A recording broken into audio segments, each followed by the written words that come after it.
I don't think it's any secret that I like sports games. Some of my most popular videos on the channel are looking at classic retro sports games, and I love that because sports games are some of my favorite things to play. I'm also a big fan of John Riggs, and John has been doing an awesome series lately where he takes 10 different games from 10 different consoles. And I like that idea, and I wanted to do my own spin on it, but it wasn't quite organized enough for my brain. I needed something a little bit more structured. What's going on, everybody? I'm Jay. Welcome to Square Pegs. Glad you stopped by. If this is your first time here, if you're a returning viewer, welcome back. So happy to see you again. And today we are looking at 10 different alternative sports games on 10 different platforms.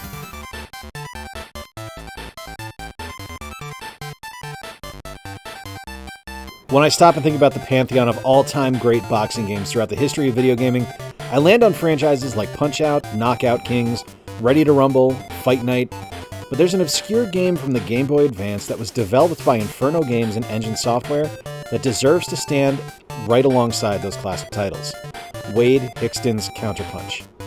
On his way home from a monster truck rally in Albuquerque, Wade Hickston's car breaks down in the boxing-obsessed town of Big Piney.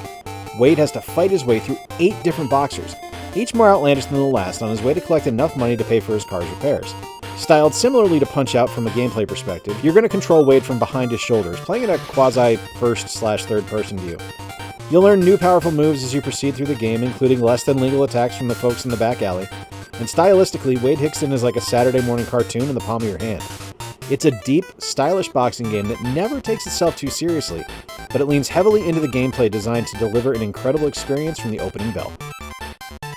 Who wants to save some money? I think we all understand that our hobby is reliant upon the post office or UPS or FedEx to make sure things are sent securely and arrive on time, but that's only half of the equation. The other half is on us. We need to make sure that the things that we're sending are packed securely, packed safely, and that the shipping materials we're using are a good quality. That's where today's sponsor, GyroPack, comes into play. GyroPack contacted me recently and asked if I would be interested in checking out some of their products, and I gotta be honest with you, the stuff I have used so far is spectacular. I sell a lot of stuff on price charting, and the things I've been using, both the poly mailers and the bubble mailers from GyroPack, have been fantastic.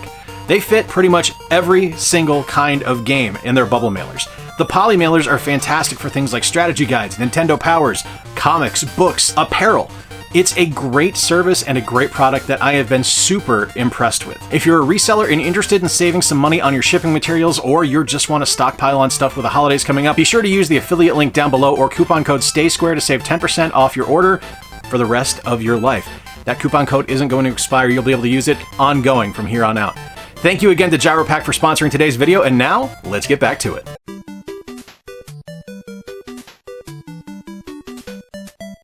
Ever wanted to play Road Rash, but you thought, this would be better on inline skates?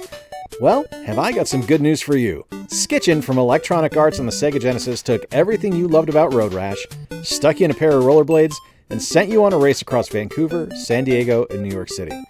Along the way, you'd be able to attack other racers, do stunts over jump ramps, and, most importantly, skitch. Skitching, for those that don't know, was the act of a skater grabbing onto the bumper of a car and using that for momentum to propel themselves forward or to just gain speed in general. An act so ridiculously dangerous that it was required for EA to put a safety warning and disclaimer at the start of the game. At the end of the day, Skitchin is a forgotten IP that was decidedly a product of its time. Everything from the rotoscope skaters, to the character names, to the clothing worn by the skaters screams 1993. And while it's a bit of a time capsule into that particular time in American sports culture, it remains a truly enjoyable game that is super fun to revisit.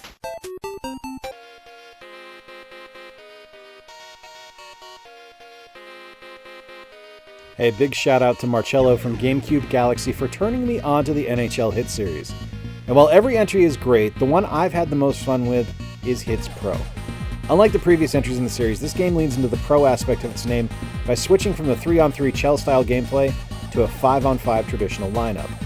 But that's where the adherence to the NHL standard stops, because this is an over-the-top, hard-hitting, bone-crunching game that lets you go Bardowski with style and flair.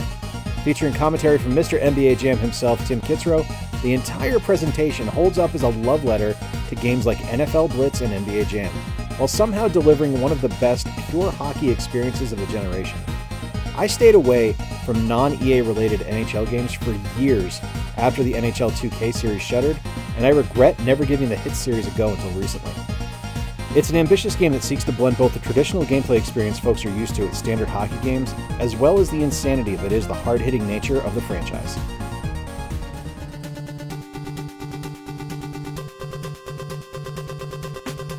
While I'd played the NES version of the game in the past, I'd never played the arcade version of Track and Field until I went to the 16-bit bar in Columbus, Ohio for CorgsCon in May of 2022. Featuring a wide array of track and field events such as the 100-meter dash, javelin, or the long jump, Track and Field is one of those signature experiences that everyone needs to have at least once in their life.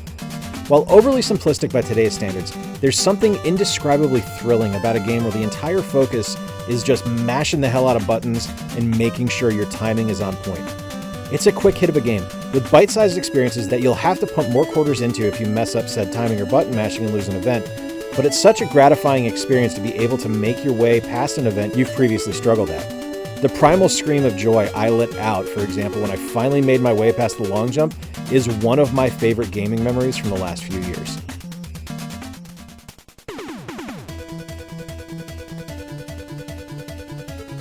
Look, no one is going to accuse Ready to Rumble of being a serious boxing simulation. But at the same time, no one can also claim that Ready to Rumble Round 2 on the Sega Dreamcast isn't fun. It's an over-the-top exaggeration of the real sport of boxing. I mean, where else are you going to get Michael Jackson, Shaquille O'Neal, Bill Clinton, and series staple Afro Thunder, amongst numerous other over-the-top characters, in one game together? Featuring Michael Buffer on audio to introduce fights, each character has different attributes and fighting styles, as well as special moves that are easy enough to pull off, but require you to really learn your opponent's tells to know when to use the special move or simply go forward with standard punches. And while the game itself is solid and well made, where the game really comes to life is with how vibrant everything is.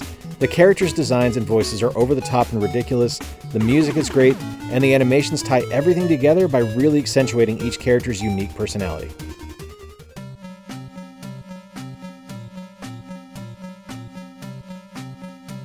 There's a long history of greatness with regards to baseball titles on the NES, and countless more on the Famicom that we never saw released over here in the States. But one of the absolute best is Dusty Diamond's All-Star Softball. I first played this earlier this year when I was preparing for a video that never quite came together, and I remember seeing the name of the game and instantly thinking it would be a snooze fest. And how wrong I was. Starting off, you get to choose if you want to play fast pitch or slow pitch, and then you choose what stadium or ballpark you want to play at. I was curious at this point because I hadn't seen a team selection yet until I got to what is one of the most brilliant ways to represent how we played baseball or softball as kids in pickup games. You choose your teams. There's an abundance of different characters, each with their own traits and appearances, all of which play just a bit differently from each other. I mean, what other baseball game is going to let you draft the devil, a witch, a sumo wrestler, or a French mime with a lilac mustache onto your team? The gameplay itself is fairly standard NES-style baseball, but the personalities exhibited by both the characters and the stadium designs are amazing.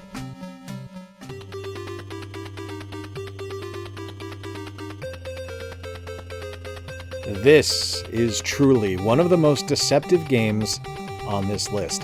What should ostensibly be a kid's skateboarding game, Disney's Extreme Skate Adventure instead says, nah, and leans heavily into the fact that it's an absolutely badass title that took the opportunity to make a game that would appeal to both kids and adults via the Tony Hawk Pro Skater engine.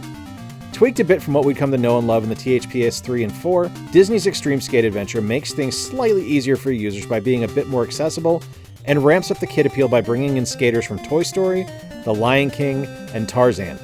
The levels are big and bright and bold with creative designs that lend themselves perfectly to the theming, as well as having varied and enjoyable missions throughout that will get your skills sharp and your enjoyment elevated. In my eyes, skateboarding games come down to either being amazing or awful.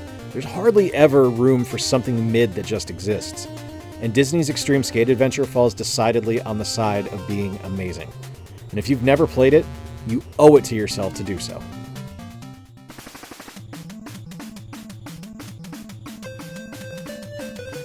Super Baseball 2020 might be my favorite baseball game on the SNES, and this version from the Neo Geo exceeds it in every conceivable way. Taking the basic rule structure and format of the game of baseball and changing things just enough to make the game a bit more interesting and fun, considering it takes place in the future, Super Baseball 2020 never strays too far from what makes both baseball video games and SNK video games in particular excellent. The look of the game is magnificent, with a huge stadium that feels both traditional and decidedly futuristic. Foul balls can now bounce off of the domed grandstands and back into play, for example. The sprites for each character are massive and show exactly what the visual team at SNK were able to accomplish, even when the game wasn't a top-tier game like King of Fighters or Fatal Fury. But the real fun in the game is the rule changes I mentioned earlier. Changes to where the ball is inbounds, changes to where home runs are hit, changes to the players themselves, all female teams, robots. It's a brilliantly fun game that anyone who's a baseball fan should check out.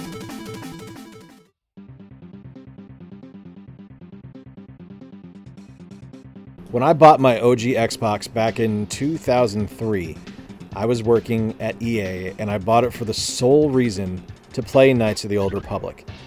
And at EA, we had a service there for full-time employees called the IRC, where we were able to check out games and keep them out for about a week. And one of the first I really remember renting that really connected for me was Rally Sport Challenge.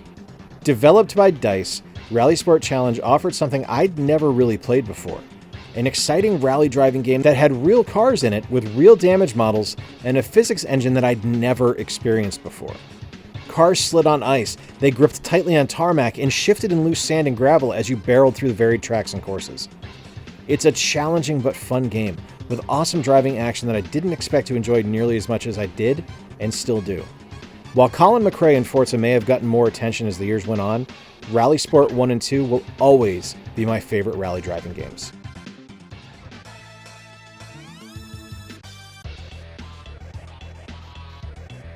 Hey look, Jay managed to squeeze a Way Forward game into a list. What a surprise! You know, it's a rare thing to find a sports game on the Game Boy or Game Boy Color, let alone one that actually works as well as Extreme Sports does. What's essentially an evolved form of TNC Surf Design's in Spirit, Extreme Sports puts you in control of Guppy or Finn, and you travel to Extreme Sports Island to compete in a tournament for the Extreme Cola Company. It was very 2000. The personality of the game is very fun and silly, and the visuals and gameplay really lend themselves brilliantly to that theme. You'll be able to compete in halfpipe skateboarding, surfing, skyboarding, inline skating, and street luge, with 25 different total tracks to compete on.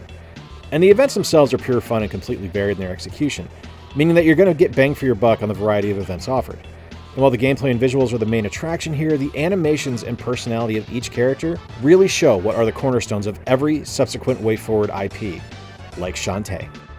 All right, my friends, there you have it. 10 different sports games on 10 different platforms. Let me know in the comments down below what you think, if there's any suggestions you have here. Now, these are alternative sports games. These aren't your traditional kind of sports titles, and I think that's kind of fun. Until next time, folks, I've been Jay. Appreciate you guys spending a little bit of time with me today. Remember to play more games, stay square, and take care. I'll talk to you soon.